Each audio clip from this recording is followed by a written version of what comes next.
What's up, YouTube? It's FitzBro, and we have our Season 5 patch notes for Age of Empires 4. And a lot of these changes are probably going to be something that you've seen from the previous public update preview, but I'm going into this video assuming you don't know anything about this upcoming patch, and we'll be covering all of the details that have been shared with us and my thoughts on this as we go through it. There's also a little video we're going to watch, so you'll get my live reaction on that. But I'm excited to dig into Season 5 as it comes out, and I hope you are as well. Definitely going to be hosting a lot of Empire Wars games. I can guarantee you that. And if you haven't already, join the Discord, grab the AoE4 role so that you can get involved when we do those community games together. But without further ado, let's dive into these patch notes. So we've got Season 5, update 7056861. Right, and they've called it the Season 5 Map Monsters Summer Party Edition. And there's a little video with this, so let's start off watching this video, and I'll give you my thoughts on this together. Here we go.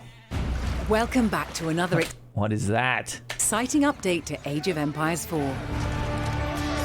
Scout the lands, scour the seas, and turn up the heat for victory in Whoa. Season 5 Map Monsters Summer Party Edition. Summer Party, let's go. Is this like an int from Lord of the Rings? That's, I think, what we got here. Map Monsters join the fun this season with their first in-game appearance.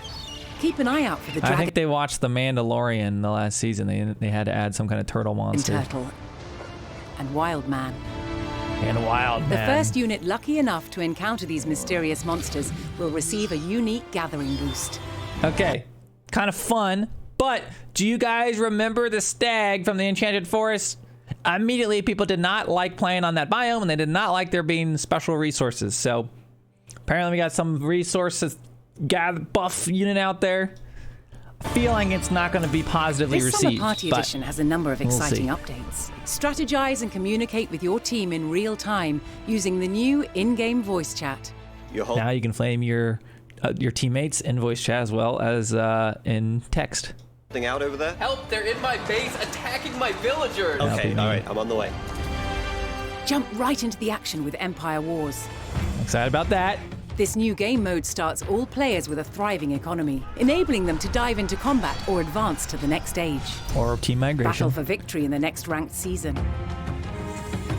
Secure new rewards by completing event challenges. Squirt gun? Experience 3 new maps. Golden Heights. Hold on a second. Did you guys see this? Oh, wait, where is it? Heights. Migration. Hold on. Golden. Look at this. Experience. Look at that zoom.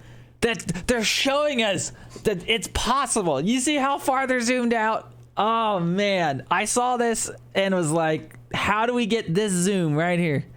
3 new maps. Golden Heights. Migration. And Volcanic Island. I like migration, kind of fun. Hey, look at that zoom. Give me that changes zoom. include notifications for mods being used in a match, updates to trade thanks to your Yay. feedback, new unique options for all civilizations, multiple quality of life improvements, and much more. Don't forget your sunscreen. We'll see you in Season 5 Map Monsters Summer Party Edition in Age of Empires 4. There you have it, Map Monsters. The next season's coming out here soon, so that's their trailer for it. You know what? I appreciate that there is a hype. The Lapras. Yes, the Lapras. I appreciate there's a hype video for it. I'm always for that because, like, there might be somebody that sees this. It's like, sweet, Age of Empires 4. Maybe I'm going to try it out, or maybe I'm going to get back into it. So excited about that. I'm skeptical of this these monster things, but we'll see. Can't wait to see the ultra-wide benefits of the extra zoom. They're not actually giving us that zoom. I was joking. I know they aren't, but I wish, because you see it in that trailer and you're like, oh, can I play with that? Okay, let's get into this. So we're gonna go through these patch notes. If you just joined us live on Twitch, let's get into this. Turning up the heat for Season 5. The elusive wild man and mysterious dragon turtle apparently are gonna buff your villagers when you get them, or something like that. And there's Empire Wars. Excited about that. And a bunch of other content. There's gonna be tons of updates. This is a giant update. Oh, I feel so bad. Chat didn't know I was joking. Maybe it'll be a shadow. Hey, sometimes they add things in these patch notes that were not originally in the puff. So we could get a surprise like extra zoom level, but I'm not optimistic about that one. Okay, here we go. 3 new maps Golden Heights, Migration, Volcanic Island. So we played these during the PUP. I particularly like this one for playing FFA Empire Wars. I think it's really, really fun. The start of Rank Season 5, of course. A new map pool. We'll have to see what that is. Team voice chat. So this was a little bit glitchy when I tried to use it on the PUP, but hopefully that works well. Visual upgrades, new trade updates. I'm very excited about that. New unique options for every civ, from unique text to unique units. So we'll see those here in a second. And a whole lot of other stuff. Now, one thing I'm highly anticipating in this patch as we get through this, and I hope it's actually there. I was told that with this patch, you should be able to find any game to observe that's currently live being played. Because right now, when you go in, you come in here and you look and you try to go the observer or whatever, it does not show you all of the games. It shows you like a few random ones, and there's no sorting, and it's really weird. But it'd be great to be able to catch any, like if I know pro players online are playing live, that I can go cast it or live casting, because that's really going to change my my live streams up, because that's really hard to do other than when there's tournaments going on. So I'm excited about that, and I hope that feature is actually in this. We'll see. Okay, the summer party event. There will be monsters, map monsters making a splash. Search for the wild man on Black Forest. Good, I won't be playing that map. And marshland map. Inspire the Messier's Dragon Turtle on Archipelago Boulder Bay. Okay, generally maps I avoid, so you might even spawn them in the ranked game. Oh boy. The first villager to approach them will receive a special boon, a permanent significant increase to its gather rate. So, I don't know how much it is, but sounds interesting. Can you voice chat with the opponent? That is a great question. I feel like there'll be a bug that you can, right? But I don't know. We'll see. We'll find out. I like this little image, though. That looks cool. That's probably going to be our beautiful thumbnail for this this video I'm making. Okay, I'm not going to read you through all the pixel point awards you get for your season, but they're there for you if you're into that type of thing. Oh man, that's kind of a sexy photo too. I like this. Looks like that could have been the cover for like the new Little Mermaid or something. I don't know. Pirates of the Caribbean. Ranked play. 2 Arms ranked play kicks off on June 16th at 10 a.m. So that is this Friday. This Friday at 10 a.m. Pacific time. So I know those tournament finals are going on this weekend for the Elite Classic. I'll probably be digging into this new patch while that's going on. Age up through the ranks and earn your awards. This goes all the way until October 23rd.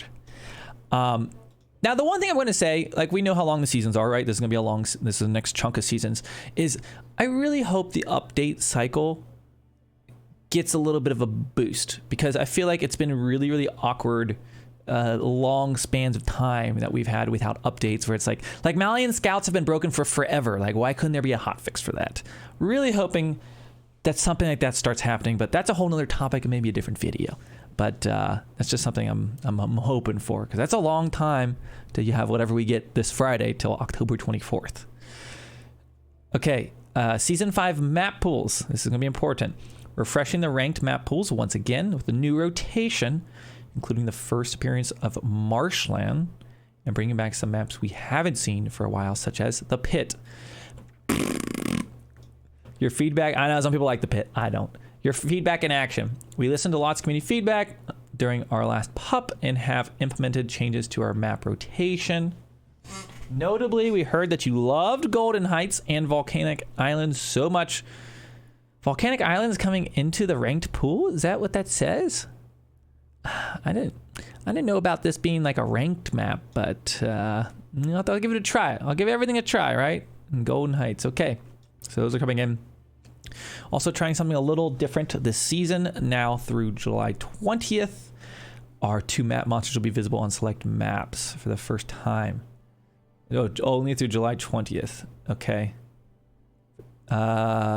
Okay, on the ranked maps, here's the ranked map pool for Season 5.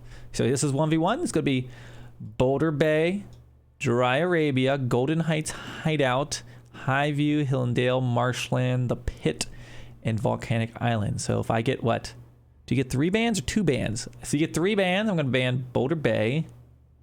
Dry Arabia is always good. I guess I could try Golden Heights. I don't love playing Hideout. Marshland, want to see. The Pit's not my favorite. So I'll probably like use bans on one of these ones, but we'll give it a try. That's our new map pool. So let me know whether it's in the Twitch chat or in the comments below for YouTube what you think about this 1v1 map pool. Let's look at this team one. Team ranked map pool will be Boulder Bay, Danube, Dry Arabia, French Pass, Highview, Hilldale, Liberty, Marshland, and Volcanic Island. Okay, so those are our map pools. And let's keep moving on. Empire Wars, another beautiful graphic. I'm excited about this game mode. I hope it's fun. I hope they tell me when I read this next part that it's going to be, they're going to have a quick play queue for Empire Wars, but I doubt that, but that would be my dream. Empire Wars is a new quick to action game mode for Age of Empires 4.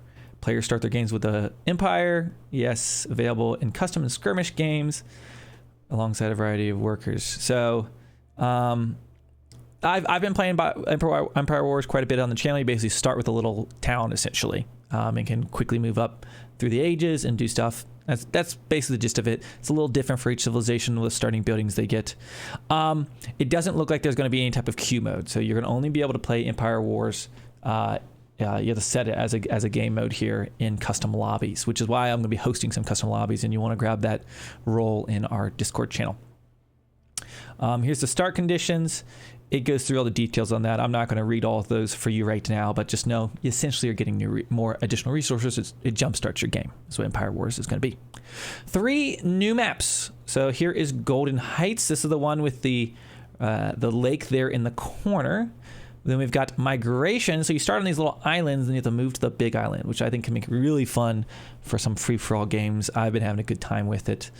And then there is Volcanic Island, which is surrounded by water, and it has these 2 little islands with stone on them.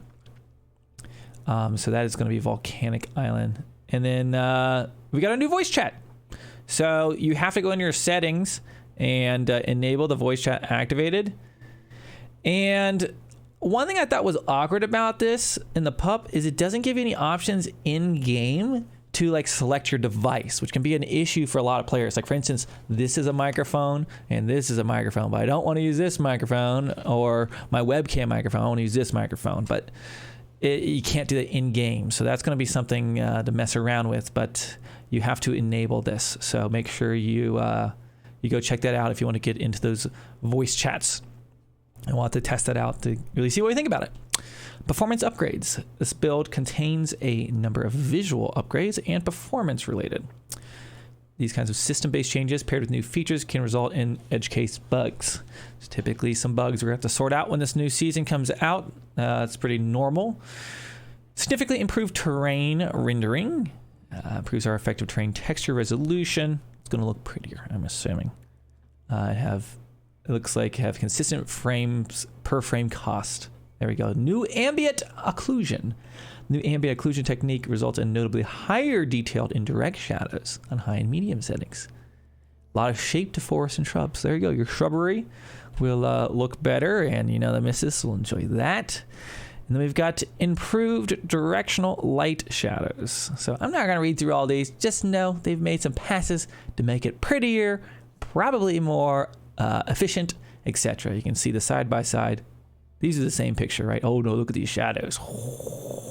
OP shadows coming in. My thumbnail's gonna be looking better. Trade update. Hallelujah. This is gonna be a big one. Trade has been a great source of gold in the late game. However, there are a number of civs bonuses that make trade more effective earlier on.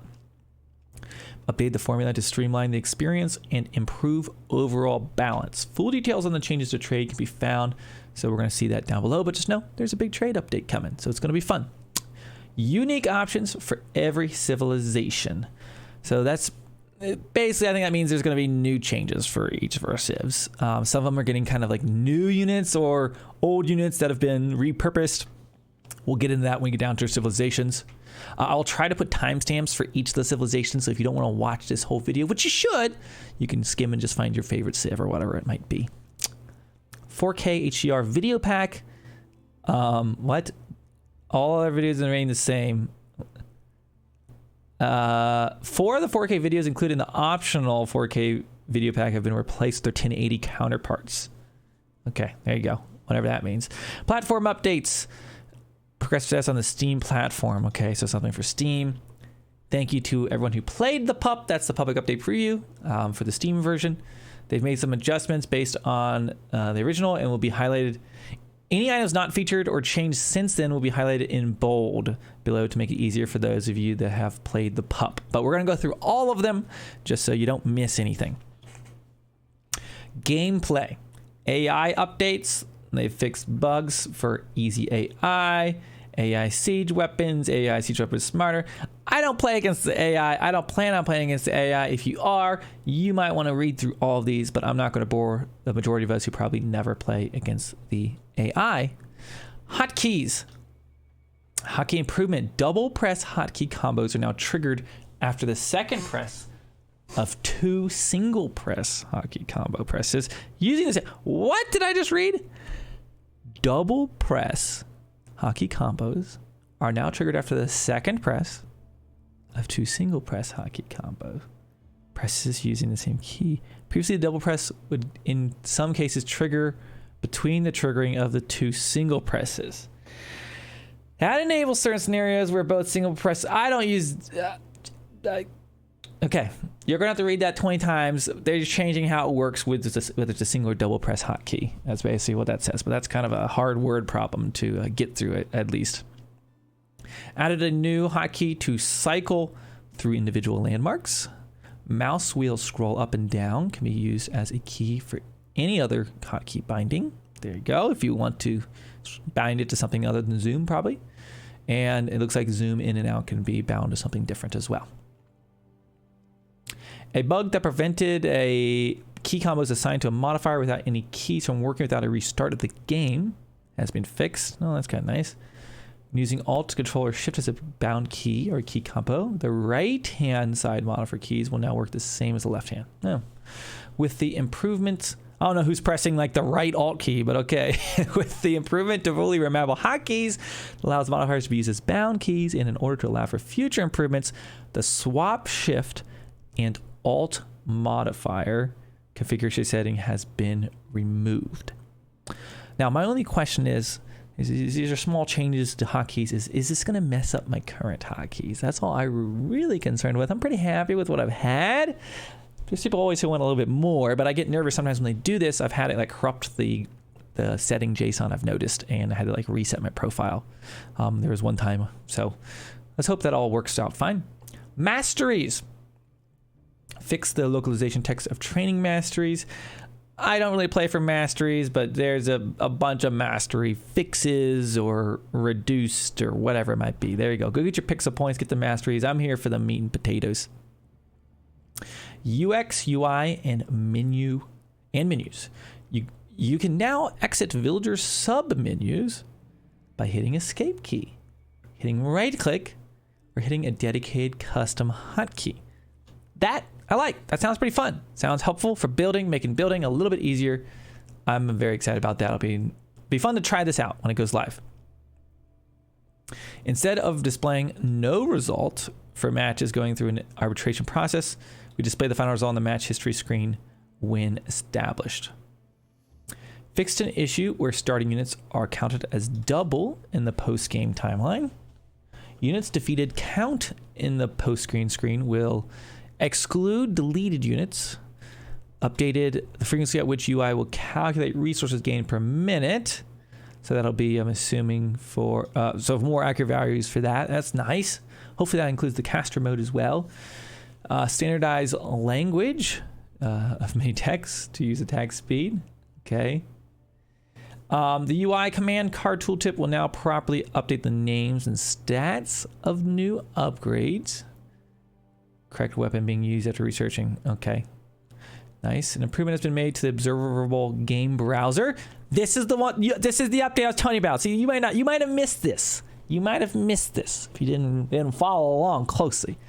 Improvement has been made to the observable games browser, the observer browser in the lobby, to make it easier to find the games you want. And I'm told we should be able to find any game that's being played live on Ranked Ladder.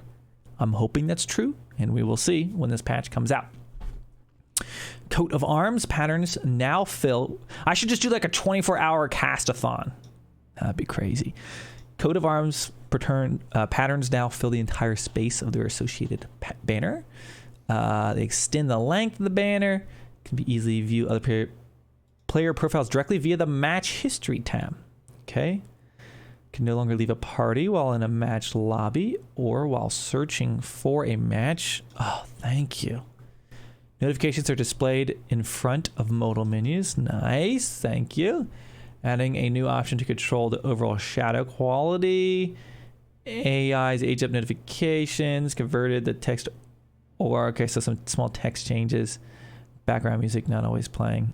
Okay, so last one. Alert pop-ups in the introductory scenario can now be dismissed properly. So a lot of UI updates. I'd say the biggest one for me, maybe being this build menu thing. Being able to hit escape, I think it's going to be really, really big. And being able to observe any game. I hope that's good. So let's move on to the maps for all you map monsters out there. Okay, the general map changes. The variation of different trees has increased in some biomes. Added missing straggler trees, hideout wetlands, water holes, mountain clearing, and forest ponds. Now we're getting the map specific changes. Now I'm not going to go through all of these, but let's skim it just a little bit. Archipelago, I haven't played that since like season 1. Black Forest, I haven't played that either.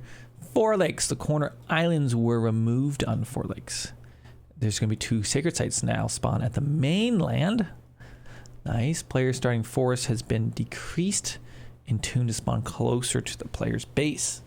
Small forest has been increased around the map, and swordfish will not spawn near. They fixed an issue with that. Okay, nice. Hill and Dale, the large gold at the large stone at the player's base has been removed. Ooh, you can't just stay in your base all day in Hill and Dale probably anymore. If that's the case. Nice. Prairie. Sacred sites on Prairie and attempt to have them generate more evenly between. Okay. Warring Islands, don't really play that. Water holes, don't really play that. Number of forests spawn in close proximity.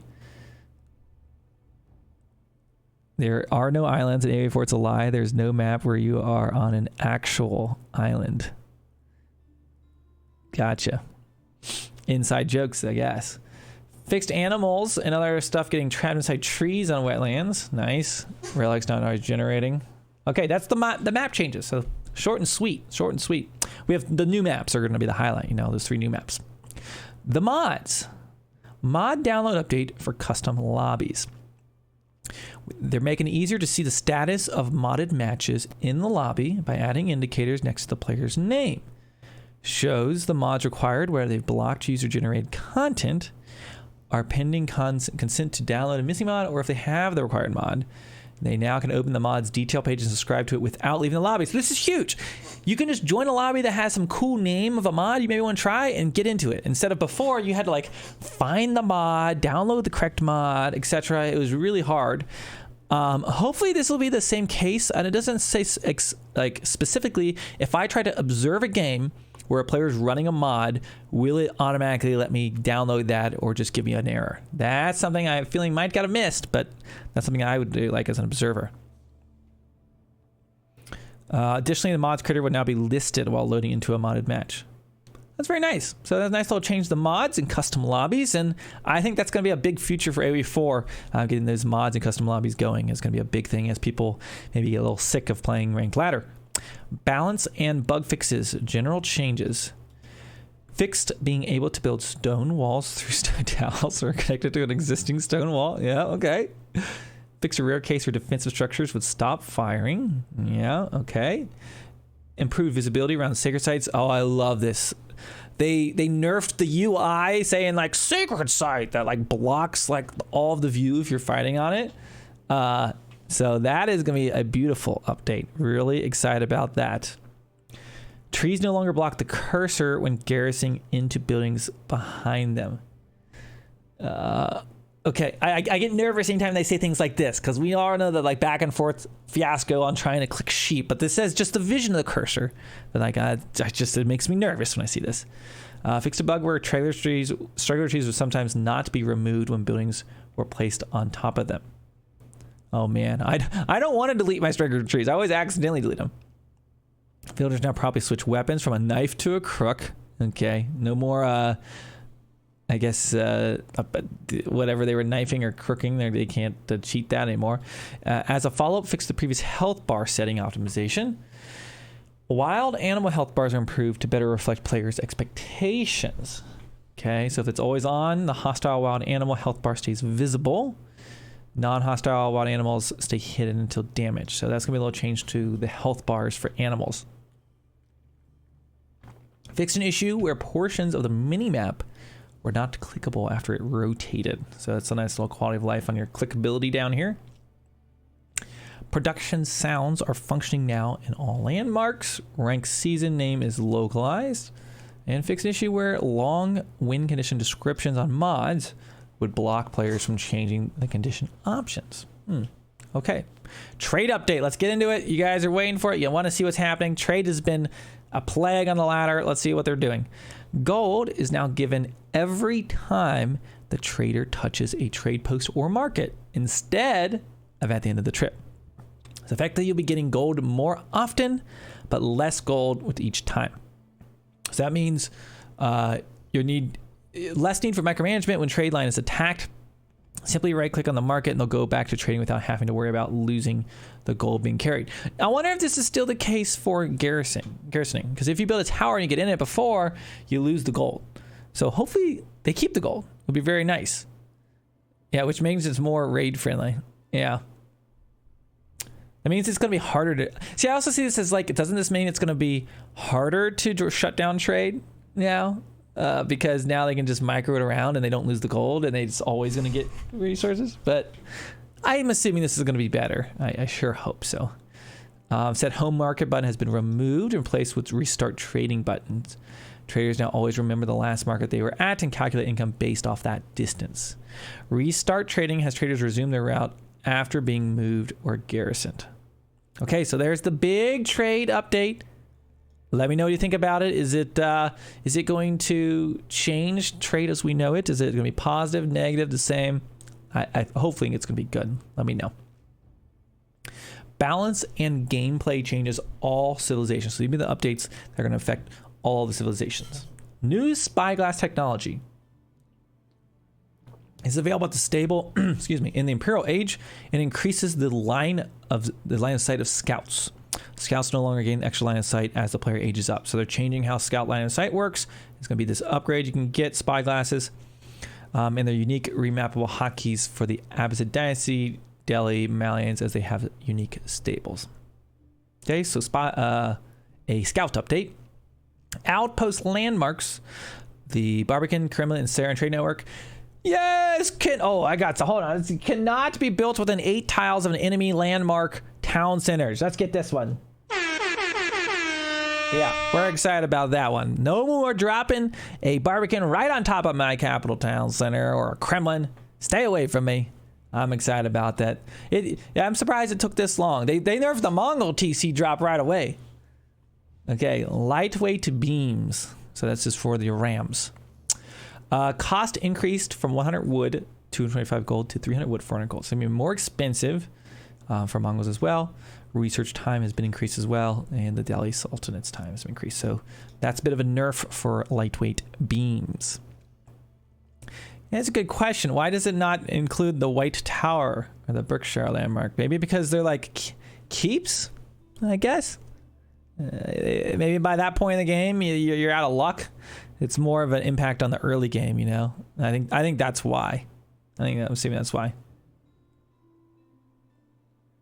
Okay, Palisade Gate health decreased from 1500 to 1250. Okay, Palisade Gate's going to be easier to break through. Units standing on walls at idle aggro will no longer leave the safe walls to chase enemy units. We'll see how that behaves. That always makes me wonder, like, I don't like when my units start behaving differently. Whether they're improving it or not, it's always annoying at first when your units are going where you don't expect them to go or not attacking where you expect to attack. All defensive buildings' attack radiuses are made visible to any player when selected. That is really cool. So you don't have to guess anymore, like, what's the range of that? You just click it and see. That's really cool. I like that. Monks can now heal any injured friendly units nearby while patrolling. Okay, nice. Heal and inspire abilities. Can the monks heal siege weapons? That's what we really want to know. Heal and inspire abilities can now be queued from the command card. Can be queued from the command card. I don't entirely understand what that means. Maybe it just means you can queue up the heal after it moves. I don't know. Don't know exactly. But there we go. That's a lot of changes there. Naval updates for all civs. So we've got the armored hull. Cost is going to get cheaper. Research time is going to be reduced for everyone. And then naval attacks under attack move orders will now continue along the shortest path to destination after destroying a target. I thought they already did that. Maybe they didn't. Arrow ships now target the center of enemy ships correctly, so the visual looks nice for hit or miss. Springald ships now properly target and shoot enemy units that are close by. And the Springald ship's bonus damage versus buildings has been increased, so it's easier to take out a dock with the Springald ship. Okay, so that's going to be a change, small change there for all the civilizations for the water balance. Okay, let's keep it on a rolling. Civilization specific changes. So this is probably what you're most interested in. And I know for me, like this is usually the part I'm most excited about. So buckle up. I'll try to timestamp these, make it easy for you. Abbasid Dynasty. Look at that beautiful, beautiful camel. Man-at-Arms unit renamed to the Golem. The Gulam. So they've changed the man-arms unit to be a golem now. It's a different unit, but it's the same unit that's been repurposed. The fearsome warrior boasts a powerful double strike that will chew through unarmored units, but is left less effective versus enemy knights and man-at-arms. This is a little weird to me because I don't find myself in the castle age being like, oh, I just hit castle age, so let me now get these man-at-arms out so I can kill spearmen and archers now that I'm in the castle age. So it's like, I guess they'll even be even better. I think if you're the first one in the castle age, it'll be great, I guess. But if they already have armored units, like now you're just not going to be as effective against other armored units with your man-at-arms. Deals 2 attacks, quick succession.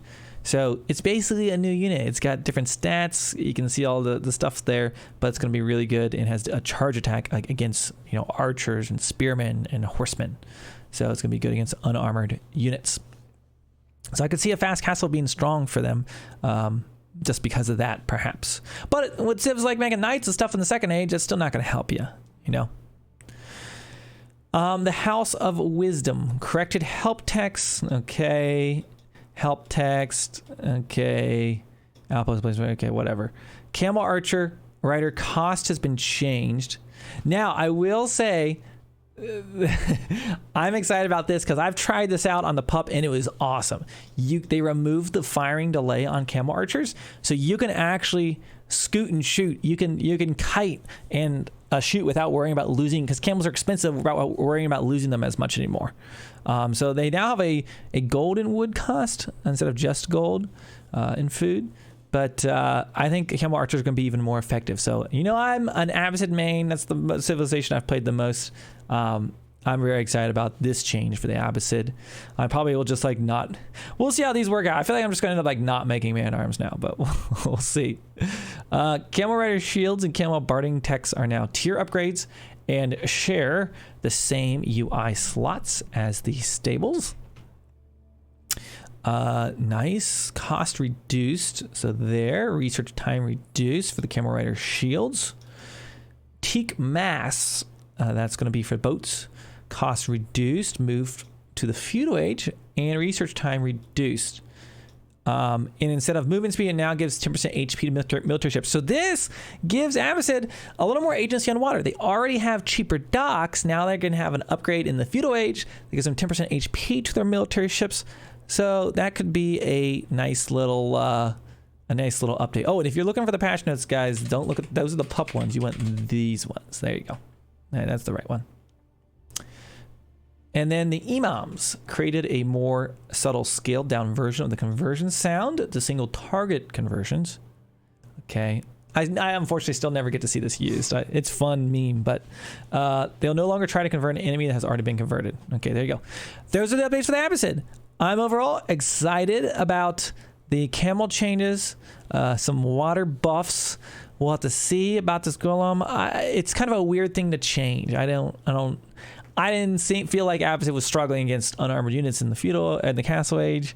Maybe they just wanted to give them something unique, but there it is. So let me know what you think about all the Abbasid changes. Let's keep it on rolling. Let's talk about the Chinese. Now, many players have been saying this civ has got to be nerfed. It's got to be massively nerfed. Let's see what they've done. Reusable barrels reworked into additional barrels. No longer reduces the cost of nested bees, but they're still getting a +1 additional rocket, and the cost is going increased by just a little bit. Imperial Palace and Spirit Way landmarks are now tax drop-off locations. Okay, a little buff there. Barbarian of the Sun cannot be built. Yeah, we already knew this within tiles of the enemy landmark town center. The Zugnu cost adjusted from 20-30 gold to 30 wood to 30 food, 20 gold, and 30 wood. Okay, so a change of cost for this. So they're gonna cost more food, which means they're gonna need to get on the map a little bit quicker. Double attack man armors is strong. You can hit and run the double attack time. I think there'll be some uses for it. So I'm excited to see. We'll try it out. Grenadier damage has been decreased. It's from range to siege damage, so it ignores armor. Bonus damage versus buildings reduced from 65 to 20. The Fire Lancer, torch damage reduced from, it's just been reduced by a little bit, down to 30 and 34. Correct an issue where the indirect value on reload drills was displayed, the incorrect value, and Palace Guard cost has been increased from 100 food 20 gold to 100 food 25 gold. So it's going to cost 5 extra gold to make the Palace Guard. So those are going to be all the changes for the Chinese. So let me know what you think about that. Delhi Sultanate. Okay, this is probably one of my second favorites. Maybe that's probably my second favorite, Delhi Sultanate. Absolutely. I used to be really big, hardcore Delhi main until they were kind of OP for a long time. Horseman has been renamed to the Ghazi Raider. So here's again, they took the Horseman, they repurposed it. It is now called a Ghazi Raider, and it uses a mace in combat and should give you now an option to fight against heavy units in the feudal age. So they've got a bonus versus heavy. And you see the damage has been increased. So they've been buffed further even since the pup. So by quite a bit there. So it's like going to be a little bit more expensive horseman, kind of like a Chad horseman. It's also against armor, so it gives you a better chance against those feudal age man arms and stuff like that. And don't forget, you can use those prelates to heal them and stuff anyway, or not the scholars. It is. They did increase the train time though, even though they did increase the stats of it. So good to know. Compound of the Defender landmark help text now clarifies technologies that bypass age requirements. Doom of Faith help text. Okay, that's now Moss. Civ description now states the 50% bonus HP on their fishing ships. Elephants. While they are as big as boats, elephants are no longer attacked by dock emplacements. That was a bug, so they fixed that. Updated targeting priority of elephants to prefer units over buildings. Nice for fighting. War elephants, the siege tusk weapon has been removed. It now uses melee tusk against buildings, and they basically reworked the stats on all of this. So you can see how this now works. Now it uses melee, the melee tusk, 50 melee, 45 versus buildings, 2.75 attack speed. So this kind of really changes. We're going to have to try out these units and see how they perform now. Tower elephants, same thing here with the siege tusk being changed to a melee tusk. And corrected issue with the tower elephants. Riders skipping incendiary arrow class. Nice. Add UI buff icon to units affected by zeal. So that'll be nice. You can see what's been actually buffed up. Scholars no longer be selected first when cycling through building selections, which is going to be good. And Sanctity Technology Gold income bonus has been significantly reduced. Reduced from 50% to 25%. So the reason why they say is Sanctity can create very binary. Can't get your tail out of the video. We're making a YouTube. Stop it. Sanctity can create very binary games where the Delhi player has 3 sacred sites and a gigantic advantage. That's why you play Delhi, I thought. We reduced this delta in power and gave them the Ghazi Raider. So nerf to their income. I feel like the sacred sites have just been steadily nerfed over time from what they were at launch. Remember when people were rushing for these in the dark in early feudal age. Like, that's all it was. It was a sacred site rush. Okay. Those are the changes to the Delhi Sultanate. Let me know what you think about those. On to the English. The campfire ability has been changed. Moved from longbow to man-at-arms. Longbows can no longer build fires. They have to use the man-at-arms. No longer requires any research either. Cost 25 wood to deploy. So there's a cost to it. 5 max campfires, or Smokey the Bear will come after you. And they no longer heal, but they give a 30% sight range. Increased units in that area. They also provide some natural sight range if no units are nearby. So you kind of have a scouting point if you build them towards the front or something like that. Sounds like it. The campfire wasn't getting used much, and they wanted to help the roster shine instead of providing power. Is interesting scouting potential, such as being put in stealth forests. Yeah, it kind of seems like that's going to be nice for them. And they are attacked by enemies, okay, and have 1 health, so you can take them out basically instantly. Okay, so the fires are changing. I guess they do last forever. I wonder if you build a 6th campfire, does it delete the first one, or does it not let you build a 6th campfire? That's what I kind of wonder. I didn't test that on the pup. Abbey of the King's Landmark. The cost has been reduced for the crown of king. Added ability for the king present by the king, which you can hover to see the range of the healing aura. Okay. King now heals himself with the aura. So now the king does heal himself. So you're going to get more value out of that. Maybe we'll see more of this landmark getting used. Just what the English needs. More ways to win an Age of Empires 4. Sarcasm. Fixed a bug with the presence aura radius to match intended size. The Vanguard Man-at-Arms melee armor has been reduced from 3 to 2. I'm all about a good English nerf. Villager hunting bow range has been increased. Okay. Armor-clad tech, the cost has been increased. About like 100 gold. I guess, what? 150 food. And the Vanguard footmen now have the proper torch damage for an Imperial Age unit. Okay, those are the changes to the English. A little bit of nerfs, a little change to their king and to their campfires. And then some of these units, nerfed a little bit. So that's going to be the English. Let me know what you think about that. Let's go on to the French. The Hulk is now the Warcog. They renamed it. It keeps the +1 pierce armor. Cost reduced from 120 food to 200 wood, 30 gold, to 85 food, 200 wood, and 30 gold. It's basically 10% less resources, but realized in food only. So cost change, and now the Hulk is no more. It's now the Warcog. Changes you didn't know you wanted, huh?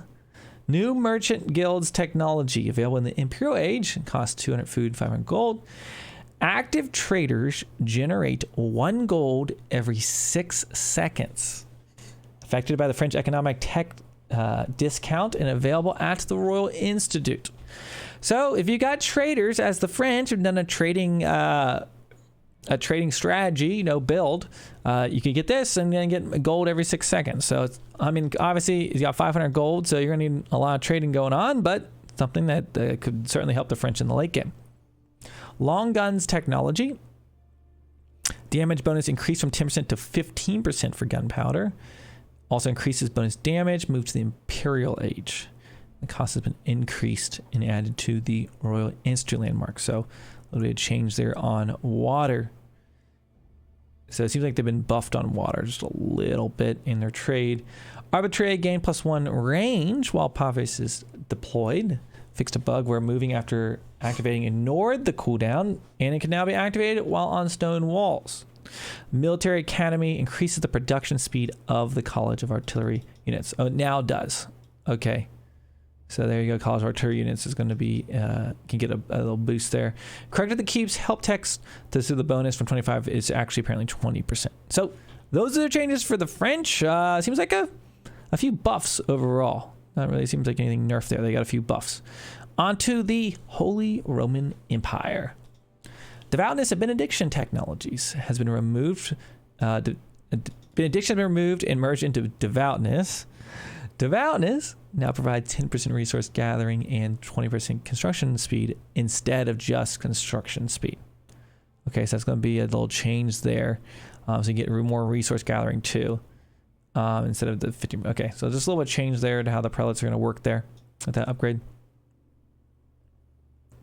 Okay, we got a Twitch chat math expert. It is 10 gold per minute per trader, 30 traders, 300 gold per minute, 300 gold equals 4.5 relics worth. Not bad. Yeah, it's going to be nice. Back to the HRE. We corrected the issue where the Great Palace of Flensburg Wonder could not use emergency repair while under the Palace of Swabia. Relics are now ejected when docks are destroyed. So I always find that the HRE are consistently a solid civilization every season. It never seems like they get smacked with nerves, and it just seems like they're just are always consistently good. I expect to still see that continue. On to the Malians. Malians, Fort of the Huntress landmark now properly has 5 armor. A buff. Lingering stealth aura has been increased. Malians getting a buff for the Fort of the Huntress. Frimba garrison train speed has been decreased by 10%, and the time has been increased. So there you go. The Frimba has basically been nerfed. So it's going to take longer to train your units. Probably a good decision. Malians have been very dominating. The Great Barrel landmark, the festival durations are going to be 30 seconds longer, and the cooldown has been decreased by 30 seconds. So more festivals. Who doesn't love more partying for the Malians? They love, especially if it's a moose party. Saharan trade network cannot be built within 8 tiles. Yeah, we already knew that of the enemy landmarks. Warrior Scout. This is probably what everyone's waiting for. Warrior Scout regeneration reduced from 2 to 1.5. So they're not going to regenerate as fast as they currently do. Warrior Scout regeneration increased from 2 to 2.5 in Imperial Age. That's in the super late game. It was mostly been an issue like in the early stages of the game, right? Reduced movement speed in Feudal Age. Oh, look at that. The movement speed went down. Interesting. Veteran upgrades now grants 100% damage versus ranged units in the Castle Age. So overall, Warrior Scout's getting a big change here for the next season. The cattle. Villager cattle gather rate reduced from 0.9 to 0.81. So that's going to be a nerf. The food gathering tax now applied to the passive income of okay, so your cattle garrison are going to get, I guess, buffed by the gathering tax. It sounds like. Fixed a bug to ensure cattle population has a display. I'm excited about that. To inform the player there's a limit to how many cattle the user can have. So they don't want you eating the cattle, they want you ranching them. They keep saying that, but you know what I'm going to do? I'm going to keep eating the cows because I like steak. You can try to make me put them in a pen, but I'm going to keep eating them, and it's easier. But maybe you should put them in a pen. Sounds like what they want you to do. The canoe tactics technology. The cost has been reduced. Okay, a little buff there. Research time also reduced for canoe tactics. The Banco repairs is going to be, it looks like 50% repair speed rather than 100%. And the research time has been reduced. So a little bit nerf to the Banco repairs.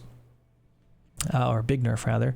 Imported armor tech has been increased. The civilization bonus text to increase the research time. Oh, updated the civ bonus text to include that research time of veteran unit text is reduced by half. Okay. Corrected an issue where the UI would be hidden after researching poison arrows. And the tech tree. Corrected an issue where the H2 town center, siege tower, ram were missing. Okay. Changes the Malians. It's been a hot topic, a civ that's been needing some balance adjustments. Did they get it right? Of course, we're going to test it out and see, but let me know what you think about the changes for the Malians. On to the Mongols. The Lancer has now been renamed to the Keshik and is now in the Feudal Age. So that's a big change to civilization. You have a Feudal Age Keshik. No more Lancers anymore. There's the cost for it. And the attack has been, it's basically changing the stats, so it's not going to be, it's not going to be an age 3 knight in the second age, right? It's going to scale appropriately and kind of make sense. And then the attack speed has been improved. Heals 3 health each time an attack. So this is the first unit they've introduced that basically gains health while taking health. That's right, like life steal, or whatever you want to call it. Train time decreased from 35 seconds to 30 seconds. The new Steppe Lancers tech is available in the Imperial Age. There's the cost, +1 health per attack. So even more health per attack, it increases the attack speed. So it's a new unit, and it's going to be different. It's really going to change up Mongols, right?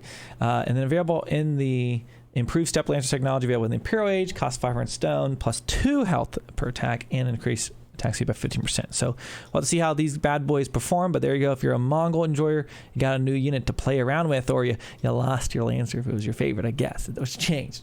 It's the new improved. Speaking of new improved, we got new improved YAM network tech available in the Imperial Age. It heals traders 1 HP every 2 seconds while within YAM aura. Kurultai, it fixed the healing. Discount production speed reduced for this. Discount and production speed bonus reduced from 50% to 40% for the Silver Tree landmark. And then the con, the weapon gains +1 bonus versus deer, wolves, and boar. So now you can two-shot them and counter those roosts, collecting all the animals out there, right? The Scouting Falcon basically now be thrown. You can cast it, which is really cool. I was having fun playing around with this on the pup. Piracy tech, the cost has been reduced and the research time reduced. That's a little buff there. Stone commerce technology cost increased. Research time increased from 60 to 90 seconds. And improved stone commerce technology increased.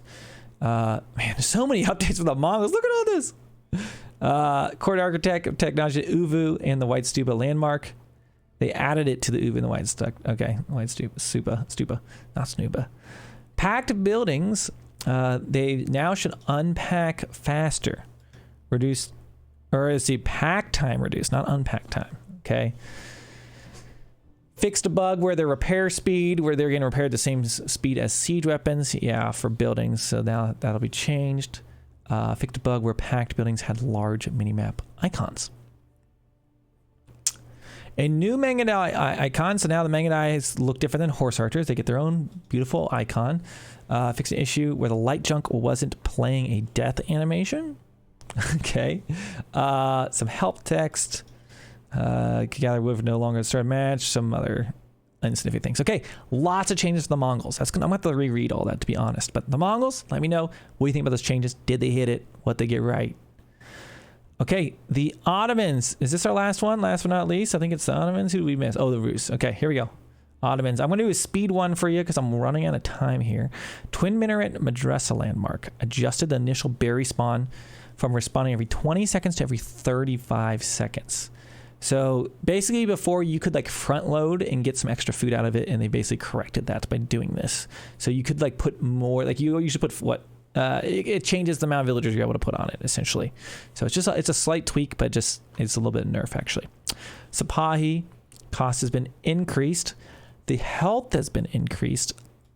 Damage has been increased. Speed reduced. So less speed, more damage, essentially, in health. So we wanted to make this unique unit stand out further from the horsemen. The increased range makes it a more effective raiding unit as it's able to focus fire. Okay, there you go.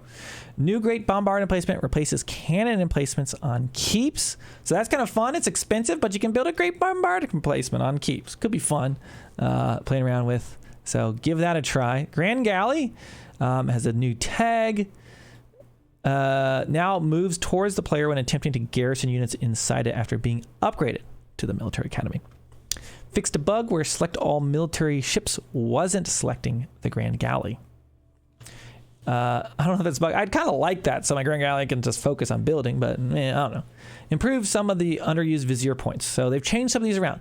Field work healing aura now scales each age. Look at that. 1, 1, 2, and then 3. So that's the healing scaling. Janissary Company gives an additional 2 Janissaries from the capital town center, in addition to the Janissaries at military school. So you're going to get 2 more Janissaries, and it'll pop out right at your capital town center. Maybe it can help with the raid. Trade bags now applies to the gold generated by the Sultanate trade network. So those garrison traders now will be buffed by trade bags, gives you more incentive to get the trade bags. The Mentor, health scales per age. There it is, 160, 180, then 200. And then they changed toggle text, I guess. Fix the requirement text on the Ottoman trade bags to reference the correct level. Shipping routes now also applies to fishing boats. Okay. Tech tree, correcting the issue with the missing from tech tree. Okay, pretty cool. So Ottomans, it seems like they got some buffs overall with some of the changes. Spahi reworked just a little bit for the most part. Okay, last but not least, the Rus. Let's finish this up by running out of time. They made a pass on hunting cabins to make them less punishable, easier to understand, and better balanced. So the build speed has been decreased by a significant amount. If the hunting cabins have overlapping auras, they no longer have a penalty. Instead, trees are claimed by the hunting cabins, so you can see that they're claimed and which ones are going to be generated, and they only generate for the first cabin place. So it's going to be more clear. The gold generation is now fixed to 30-second intervals instead of reducing the interval with the bounty mechanic. Tiers now provide a percentage increase to hunting cabin gold income at each tier. So hunting cabins being changed. Global income is capped at 300 gold per minute at 0 bounty. With tier 3, it caps at 500. The hunting cabins now show a tree counter in their UI when built. Gold kicker text is now visible with cabins generate gold. So some nice changes to the hunting cabins here. Adjusted rate of gold generation using a diminished return formula, whatever that means for the densely packed forests. High trade house does not contribute to the hunting cabin gold cap. It also doesn't claim trees. So that's a nice little thing for the high trade house if you go for it. So it doesn't claim them from nearby hunting cabins. So interesting. You could double stack them, I guess. Knight sabers reworked into knight poleaxes. Swaps from a saber into a poleaxe. This is purely a visual change. Okay, so that's just a visual change. Mounted precision worked into a new tech called mounted trading. Unlocks the gallop ability, causing horse archers to move maximum move speed with +2 weapon range for 8 seconds. So an ability you can use for your horse archers. Kind of cool. Streltsy. Melee damage has been increased by 10. This occurs when a unit engages the Streltsy in melee combat. No longer has the double time ability. So change to Streltsy. They want to distinguish the roles of the horse archers and Streltsy. Horse archer is weaker and more mobile, where the Streltsy is a slow powerhouse. And now the Kremlin no longer gains a ticket upon completion. So it doesn't get the first one until after 1 minute. So it's going to prevent those first two Kremlin gremlins from attacking you. So it's going to be a nice change. Added a new ability, which when active calls all available militia to the landmark town center. Cannot be built within 8 tiles of enemy landmark. The logiships can no longer exceed population cap by converting. Okay, there you go, a little bug. Castle watch technology, cost reduced from 100 to 50, and time to research reduced. And when fortress health has been reduced by a little amount. So the biggest thing for them is probably those abilities for the horse archers, the Streltsy being changed up a little bit, and then the hunting cabin rework. So you might want to go back and check that a few times. Let me know what you think about those changes. And with that, that's everything, guys. The ongoing ranked rewards, they're working on basing it off of the final standings at the end of the season, so you don't have to stop playing once you reach that rank you want. So that sounds like a good thing. So you can just keep grinding, and you'll just be rewarded for your highest rank to achieve.